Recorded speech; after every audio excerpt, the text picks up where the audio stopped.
ಕಳೆದ 5-6 ದಿನದಿಂದ ಸುರಿಯುತ್ತಿರುವ ಒಂದು ಭಾರಿ ಮಳೆಯಿಂದ ಇವತ್ತು ನಮ್ಮ ಭಾಗದ ಧಾರವಾಡದ ಗ್ರಾಮೀಣ ಭಾಗದ ಒಂದು ರೈತರಿಗೆ ದೊಡ್ಡ ಸಂಕಷ್ಟ ಎದುರಾಗಿದೆ. ಇವತ್ತು ಮೊದಲೇದು ಮುಂಗಾರು ಪೂರ್ವ ಮಳೆ ಈ ಭಾಗದಲ್ಲಿ ಅತಿಯಾಗಿ ಮೊದಲು ಬಿತ್ತನೆ ಮಾಡಿದಂಥ ಪೀಕು ಸಂಪೂರ್ಣ ನಾಶ ಆಗೋಯಿತು. ರೈತ ಮತ್ತು ಸಾಲ ಸೋಲ ಮಾಡಿ 2ನೇ ಬಾರಿಗೆ ಬಿತ್ತು ಒಂದು ಒಳ್ಳೆಯ ಬೆಳೆಯನ್ನು ತೆಗೆದಿದ್ರು.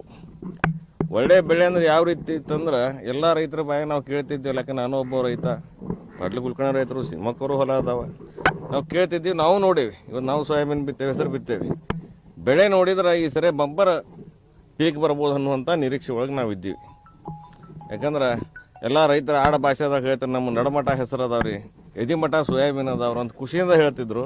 ಇವತ್ತು ಆ ಖುಷಿಗೆ 4 ದಿನದ 5 ದಿನದ ಮಳೆ ಸಂಪೂರ್ಣ ನೀರಿರಿಸಿ ಹೋಗಿಬಿಟ್ಟೈತಿ.